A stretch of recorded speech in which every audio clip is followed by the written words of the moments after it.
No, it's 50 hits per Titan. And I messed up, so I need to start over. Okay, I'm going next.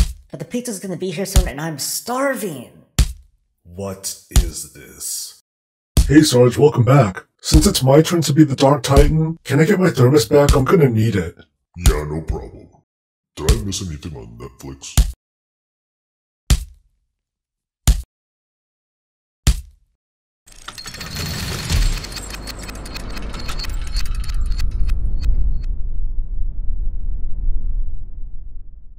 Hey, it's Soul, it's Foe 2018, this is Warcraft Weekly, and that's Bob over there, and let's get started. Today's episode is brought to you by Callum. Callum is what is in this bottle. Water? It's not, it's Water. mystery cool stuff. Water. It's...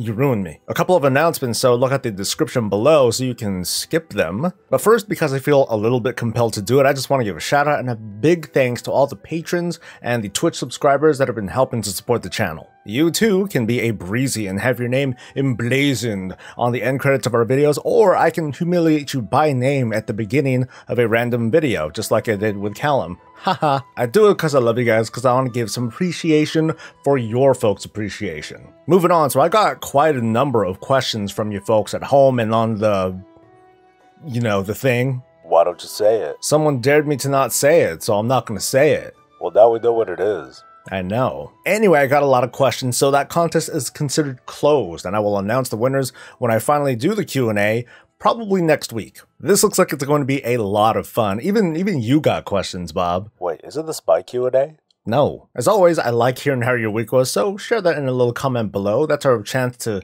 kind of connect in case we don't connect through our streams. But this week was busy between the Warfront testing, the scenario testing, the new build that finally came at a reasonable time. Like, thank you. Seriously, last week I was like flipping out. I've covered all that stuff already, but I'm at least going to touch on it today with some additional thoughts. And of course, there's...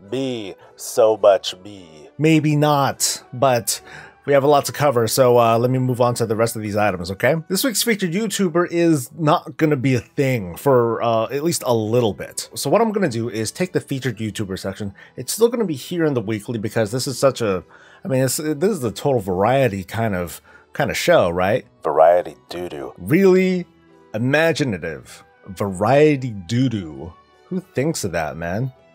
Don't answer that. But instead of just featuring the channel, I'm just gonna do a brief, very brief, like a 2 or 3 minute interview with them. Who they are, what they do, what they want to contribute, I don't know, favorite class, I don't know, boxers or briefs, if they're single, and probably why they love the World of Warcraft. Or if they don't, like what darkness motivates them. So that's how it's gonna be. Just stay tuned for that. I'm really excited to try to get started with that. All right, so let's get on to some news stuff. There was a lot of stuff that had come out from the previous alpha build. I'm not talking about the one that just came out yesterday, but the one late last week. So I want to talk a little bit about the Battle for Lordaeron scenario that many of us were able to test, and many of you at home and on the thing where we're able to at least watch on YouTube or streams or something. So I know that as much as I try not to, I'm still pretty biased towards the Horde, and, well, shoot, anything that I say will still be, misconstrued or understood as having a Horde bias anyway, but this is the question that I wanted to pose. The Forsaken, those little devious undead zombie people, they use this green stuff called the Blight in order to defend their territory or otherwise to kill a lot of people, including their own soldiers. Just to clarify, this version of the Blight is more like the modified version that's considered, I guess, war-friendly because it doesn't instantly kill you. It's an unethical thing, so the Horde decided, we're not going to use that anymore. Bad, Sylvanas. Bad. The use of deadly chemical weapons in the Warcraft universe, according to the Horde, is illegal. It's bad. But magic is okay. Chemical weapons, it's bad. Magic, I guess, to certain degrees, is okay. Green gas stuff that leaves places uninhabitable for a while, that's bad. Throwing fireballs at someone's face and that really cheap move that Thrall does, that's okay. Chemical weapons, still bad. Death Knights, still okay. Chemical weapons bad. Demon Hunters is okay. And lastly, chemical weapons are bad, but blowing up a portal and causing the entire planet on the other side to pretty much shatter is fine. Are you trying to normalize the use of chemical weapons? No, because I guess we gotta draw the line somewhere, so what's your line? I think it's okay to animate the dead, as long as they're animated constructs that have no soul. But I'm strongly opposed to defiling someone's soul, like Sindragosa and I guess Sylvanas back in the day. That's actually pretty insightful. Thank you, Bob. I'm gonna write a letter to my congressman. Moving on, Warfronts. The quick summary on that, they're pretty damn fun. I like it. I'm gonna have links provided below, and somewhere in like that direction where you can see links where you can take a look at full footage of all my Warfront testing, as well as more edited, just kind of my impressions and sort of a guide for it. In case you didn't know, in Warfronts you will fight a random commander, but at the same time you have your own random commander that's on your side. There's been quite a fuss over Lady Liadrin, who is the Blood Knight leader. I mostly know her as the champion that I can very easily get 200% in my Order Hall missions. Go girl. And she got some new threads, and part of the big attention getter for her is that, well, she was introduced way back in the Burning Crusade expansion, and finally she gets a bit of a makeover. It's nothing too extravagant, she's not getting a new model. Unfortunately, none of the Blood Elf NPCs are getting new models, at least as far as we know, but she looks pretty good rocking some Tuma Sargeras set. But I've got to point out, my pally sports better, and he doesn't need a shirt. Ooh, wait, why am I doing that? There's this new Hall of Fame thing that's coming for the Raiders of the World of Warcraft. What's going to happen is that the first 100 guilds per faction that complete a Mythic Raid achievement, as in like the last boss, are going to get this special little achievement. And even as a non-Mythic Raider, I find this very fascinating, and I'm very curious to see what you folks at home think about it. So the way I see it, and there's a very cool Wowhead article that helps to illustrate this, which I'll also link below, there's a pretty reasonable conclusion to make, because the data supports it, that largely when it comes to raiding, that it's more of a horde thing than an alliance thing, mostly due to racial abilities, but also because of kind of the skewing that happens because of that. By that, I mean that because there are reasons for more players to join the horde, like for the racials, there are other players kind of on the sidelines that are like, which server, which faction should I roll? Oh, I hear that the best players roll horde, so I'm going to roll horde. So it kind of, like I said, it skews, it kind of snowballs from there. So to my understanding, there's going to be a short-term impact and a long-term one. The short-term impact is that people are going to bitch about it, I'm sure. Horde players now feel like they're going to compete with their entire region and not just their realm. And not to say that this level of player isn't competitive at all anyway, that's nothing new. But I'm curious about your folks' thoughts about the following. For competitive horde players, do you feel like you're going to have to transfer over to the alliance side just for the sake of getting this achievement, knowing that otherwise, if you're sort of on the fence, or if you're kind of borderline, hey, we might not be a top 100 guild, we might not be able to get that achievement, so we might as well switch over to the alliance and do it, even though it might be like a couple of percentage points more difficult. I want to see this as a good thing, much like how with the arena side of things, they acknowledge both factions equally as of Legion. And I'm really curious as to what this is going to do with very small realms. Currently, if you're on a very small realm, you'll eventually get that realm first achievement because no one else is competing with you. But if you're going to be competing with the entire region, by the time you get it, you might be the first on your realm to do it, but you might be past that 100 limit. The way that I see it, the goal in mind is very long term, that this is an effort to just rebalance populations between the Horde and Alliance. I think that's a good thing overall, because if we come to a tipping point, there might be an instance where there's just too many people on one faction, period, although right now it is fairly even across the board. It's just that when you look at the upper echelons of this sort of content, PvE, PvP stuff, you tend to see some faction imbalances, and again, this is what Blizzard's trying to address, but what do you think? We now have a little bit of information to share with regards to artifact power and how that's going to relate to powering up your Heart of Azeroth thing. Dude, I think you said artifact power. No one's going to notice. So, powering up your Heart of Azeroth is, for the most part, going to be quite similar to powering up your artifact weapon. You do stuff, you kill things, you probably open up chests, you complete quests, etc., and then you get it. The numbers are important, and the information itself is very vague. It doesn't tell us a good story as to what our day-to-day gameplay is going to be like. But we do know a couple of things, including that we're going to get some sort of Azerite knowledge sort of thing that's gonna go from 1 to 40. We've seen a ridiculous number of ranks for the Heart of Azeroth itself, with requirements going into numbers that just don't fit on a calculator. so why even bother showing them? From an optic standpoint, I can already see players being turned off by the possibility of huge, ridiculous numbers, and when I mean huge, I mean even bigger than what we're seeing in Legion. One interesting thing to point out when it comes to this Azerite knowledge is that instead of getting a multiplier on earning more and more of this Azerite stuff, it actually seems to be a multiplier that reduces the requirements. So since we're working with smaller and easier to understand numbers, I'll at least talk about this. So at knowledge level 1, we have a multiplier of 1. At knowledge level 2, that multiplier is changed to 0.96. As you go higher and higher on your levels, that multiplier is going to shrink. So the expected thing is that while you're leveling up your Heart of Azeroth and the requirements are getting higher and higher, your knowledge level, as that goes up, the requirements are meant to kind of counterbalance it and make those requirements a little bit more reasonable. So it still works as a catch-up mechanism. The other expected, but not quite, I don't think it was verified yet, is that the knowledge level will automatically increase over time, regardless of, we're not going to have to deal with knowledge books and training and stuff like that. In other words, leveling up your neck isn't going to feel like how leveling up your artifact was at the beginning of Legion. It's going to feel more like how it was at the end of Legion. Very passive, still grindy, but it's as grindy as you want it to be. But unlike Legion, it's not going to be spec specific. It's just going to be a thing that's, hey, cool, you get more stuff. The one extremely important piece of the puzzle that we're missing, though, is just what are these Azerite level requirements for the different Azerite gear that we're going to get. My guess is that overall, Blizzard's intention with this system is to make it fairly accessible to get access to low-level Azerite gear and the traits that come with it. But when it comes to the really high level stuff, if you're pushing bleeding edge content, high level Mythic Plus, Mythic Raids, etc., there's probably going to be an instance where your Heart of Azeroth level just isn't high enough, and then you'll have to like go in and do a little bit of grinding in order to get yourself caught up. Going past that and we reach a level where cool, I can get access to all the Azerite traits that I want for this particular tier. That's where I have the prediction that this knowledge level will cease being useful. So I can very, very much anticipate seeing the knowledge level increase over time. So I'll at least show you this number here. So this is the requirement to go from your neck level 399 to 400. It's pretty bad because you see both letters and numbers. So whenever you see an integer like that, it's never good, okay? And according to Wowhead, the maximum knowledge level is 40, which gives you a multiplier of only 0.2. And taking a number like that and decreasing it by even 80%,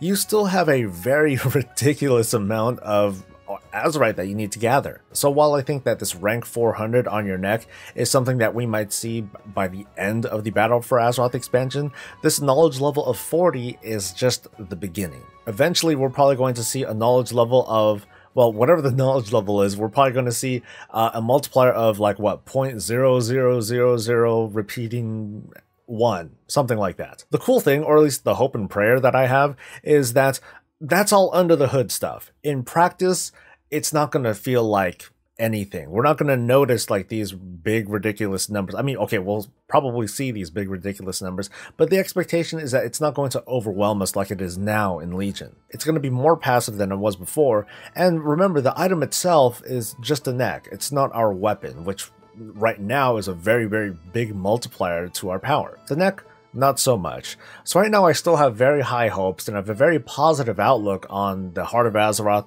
and the Azerite gear system as it is right now. Just not the traits yet. I'm still kind of over the traits, but we'll just have to keep waiting and seeing to find out what kind of other Azerite traits are coming. But I think Blizzard is getting pretty close to executing on their vision to have a kind of passive-ish progression system where, you know, even past max level, there are still things that you can do out in the world to make you feel a little bit good about yourself. At least right now, the perception with the numbers, that's like the main thing that they're trying to improve. Just the overall feel of it. Alright, now we can finally talk about the new Biff build that came out just yesterday. But first, holy shit, I'm literally just looking at the screen right now. Ben Brode is leaving Blizzard? Holy shit. Let me read this right now. Brode joined Blizzard Entertainment in 2003 and joined the Hearthstone team in 2008 as an associate game designer. He's worn a lot of hats in his time on the team, everything from client engineer to cropping and color correcting card illustrations. Brode was responsible for the initial design of cards and missions, starting with Curse of Naxxramas up through Whispers of the Old Gods. Brode took over as lead designer and eventually game director in 2016. Brode's early roles at Blizzard include stints at quality assurance, production, and QA, working on the licensed products, and performing as the voice of BlizzCon. Damn.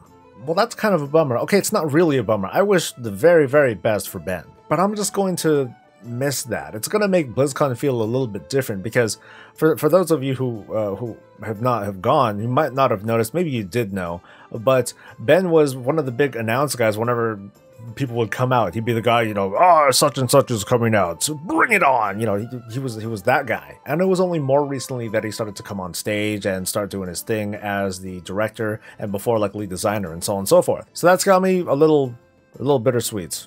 Yeah. Best of luck, Ben. Alright, anyway, back to alpha stuff. What's the big highlight? Allied races, duh. Mag'har Orcs and the Dark Iron Dwarves are now available for testing in the alpha, which is very exciting and also very boring because it's just, you know, the race. Okay, cool. Okay, let me take that back. I'm really excited. I rolled one like immediately, got naked, and I just started dancing in Garrosh's old room. But now it just highlights what I'm more interested to see. What the hell is the story going to be that's going to unlock the Mag'har and the Dark Iron Dwarves? I mean, the Dark Iron Dwarves, it doesn't seem like that big of a deal. I mean, we've seen some vague data mine stuff. Oh, spoilers in this alpha section of the weekly, by the way. Way to warn them. Shut up. But what the hell explains the Mag'har Orcs coming in? It's something that the community has been sort of wrestling with for a little while, and now we have a pretty good indicator now that we've seen a first look at Grommash Hellscream. So this is how he looks then, and this is how he looks now. Damn, boy. He definitely looks like he got worked on, and he didn't even change his clothes. That's hella gross. Anyway, the differences between the old Grommash and the new Grommash is that the new Grommash is old. Yeah, right? No, really, he's old. Like, look at him. He's got scars. He's got, like, pock marks. He has, obviously, grayed out hair. He still has his awesome features and boisterous laugh, but it's pretty clear at this point there's been a time skip. It's a very fascinating direction that Blizzard's going. The fact that Draenor is running off of like a faster timeline than our main universe, which kind of makes me wonder, during the events of Warlords of Draenor, exactly how much time does pass on Azeroth. I have a feeling that there is information out there that I should know already, that we do know exactly how much time has passed in Azeroth during the events of Warlords of Draenor. But from the looks of Grommash, it makes me wonder that if he looks like that, and it's been, you know, we went through an entire expansion while not really going back to Draenor, it's almost as if the events of Warlords of Draenor, like, we were gone for a day? I don't know. It doesn't seem like we were gone that long. To me, it further mitigates the impact of Warlords of Draenor on the actual Azeroth timeline. It's as if a day went by, or a very small amount of time went by, where all that happened was that some brown-looking orcs invaded. They went to Blackrock Spire. We shut them down, and then the next day, the heroes of Azeroth come back and they talk about all these fantastic adventures that they had. Meanwhile, we're like, what? Something happened, and then, you know, a couple days later the Legion comes in and we're like, dude, what happened out there? But I don't know if that's really the case out here. All it would take is for Blizzard to just kind of hand wave this off and then say that, oh, since the, you know, after the events of Warlords of Draenor, something twisting nether, things happened, and since we left, time has acted funny over there. It could be something like that. I would find that boring, but I would accept it. I would just find it a lot more cool if it just kind of made WoD feel that much less relevant. And I'm not even trying to hate on it. I've made my peace with Warlords of Draenor many, many moons ago, and I made a lot of money, so I can't complain. So I almost think that this Overlord that's coming to help lead the Mag'har over, for all I know, this is Grommash's daughter. And that's weird. Another big highlight, whose name I can't pronounce, I'm probably going to butcher, is Talia. Is it Talia? Talia? Talia. Talia it is. So my first impression of Talia was, oh, she's just some random nobody that I run into when I start my questing experience in Tyragard Sound over in Kul'Tiras. I kind of noticed when reading the quest text, but someone in my stream pointed out, hey, you know, I hear that there's this theory that Talia might be Bolvar Fordragon's daughter, and I was like, pfft, Sure, okay, yeah, whatever. I mostly based that on the idea because as much as I've tried to read through stuff, I didn't find any evidence that Bolvar Fordragon had a daughter. At least not till now, obviously. And the reason I'm talking about this is because I believe this is still kind of data mined information, but the reason why is because it's the idea of her being the daughter of Bolvar is like so kind of written in various areas of this expansion now that you probably can't undo it at this point. Well, the whole fuss over this is that, oh, it's a girl who is of a certain age, probably Anduin's age. Oh my god. So we're immediately jumping to a conclusion that Talia is going to marry Anduin, they're going to make babies, and they're going to win and destroy the Horde. And it seems a little bit too convenient, which means it's definitely going to happen. Well, maybe not the destroy the Horde part, but, you know, something close to that. It all makes sense, it fits, and, well, Anduin needs a, you know, queen, I suppose. So I had to go back and verify little bits of information, and hopefully I'm on top of my shit. But I'm really curious if this Talia story is just going to be a very easy to understand, oh, okay, Talia's doing good, cool things, Anduin notices her, we find out that she's the daughter of Bolvar, oh my god, let's hook up, or I'm sure it's going to be more than that. But there's probably going to be a lot more than that because Talia is the daughter of the dude that became the Lich King. And as far as I've looked, nobody knows that Bolvar's the Lich King. That's because after the events of the fall of the Lich King,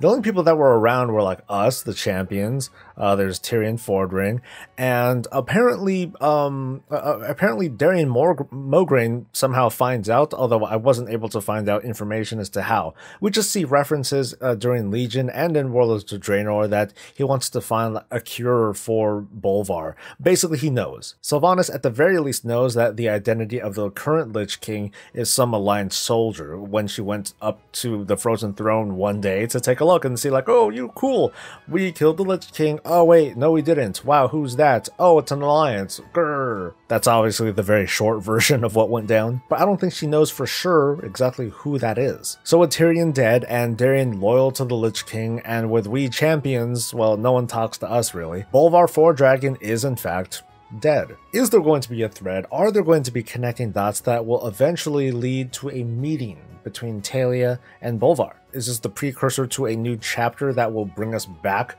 to the Frozen North? Are we going to get an actual Wrath of the Lich King Part 2? Or is this going to be very limited to like a patch or a dungeon? Going back to Sylvanas, I have a feeling that, unless this information is wrong, so please bear with me, that if Sylvanas does find out the identity of the Lich King, and she finds out that Talia even exists, she might, I don't know, try to start shit. But what do I know? I'm just a Horde cuck, right?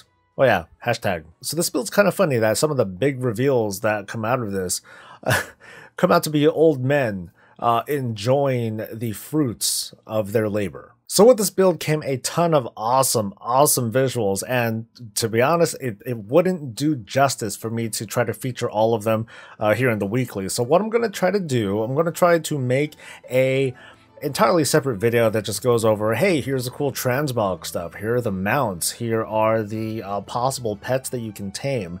So that's going to be a pretty big project and something that I'll try to work on and try to get out to you as soon as possible. But in the meantime, let me just go over a couple of highlights, okay? So this I'm glad for. An engineering mount that flies, that arguably, at least in my opinion, looks way better than Mimiron's head. Is it a bob head? It is not a bob head. It's like it's more like a goblin, you know, robot head. Oh hell no, they have a goblin head but not my head? Yeah, dude, and the best part, it's got a freaking gun. Oh my god. Right now, the winner, absolute winner, best mount in the game, it's got a freaking minigun. I know that we won't be able to use it. It's not going to have any function at all, but it's, oh god, I love engineering mounts. And that is why, friends, when it comes to professions, engineers are the master race. Downvote is like right over there, by the way. But they are. It's fact. This and stuff like the Sky Golem is testament to that, okay? We have new cosmetic sets from the Nazmir raid coming in the Battle for Azeroth. We had already previewed the mail set, so now let's take a look at the cloth and the plate set. Just like the previous tiers that we started to see in Legion, at least with the cloth set, we see a really unified set that at least at first glance seems really hard to mix and match. But I do like the fact that there is an unmistakable cloth located in the armor, but of course it has some really beefy looking plate-like looking stuff on top of it, but this is considered the cloth set. Meanwhile, the plate set, which is more near and dear to me as a protection paladin, I like it. Oh, I like this set a lot. The main reason why, and I stick to my guns on this, is that it looks pretty plain, and I love that, because like so many of the other outlandish sets that we've seen in the World of Warcraft over the years, this looks like something that a person could normally wear. Now you can make an argument that's not very iconic, it's not very memorable, but for me it does actually capture the theme of the raid. Like, it does have that Titan-esque feel to it, but at the same time, especially with the mythic set with the shoulders and the helmet, it does in fact capture that troll flavor to it too. So that's all I'm going to do for now. Just stay tuned and I'm going to try to throw together something a lot more meaty and visual for you to soak in. So I think that's about it for the show. I'm sorry, Bob, I didn't give you like very many chances to talk. I hate you forever. I know you do, so let's wrap it up. I want to thank all of y'all for watching through the whole thing. I really, really appreciate it. I encourage you all to show some love in a comment or by sharing me with like your friends and family and everyone you can possibly think of. You can sponsor the channel as a patron or as a Twitch subscriber, whatever you like. That's the kind of stuff that lets Bob, you know, live under a roof for a change. And if you haven't already, hit that thumbs up button over there. Unless you already hit the thumbs down button, then damn it. And subscribe to this channel so you can get more of this and all things Warcraft. Stay tuned because next week is another extremely busy week with probably some of these visual features and the Q&A and whatever the heck else I can think of, and streams and, well, more conversing with you folks at home and on the toilet. So from me and Bob, we hope you have a good one, and we'll see you next week. Until then, stay safe, stay happy, and stay breezy.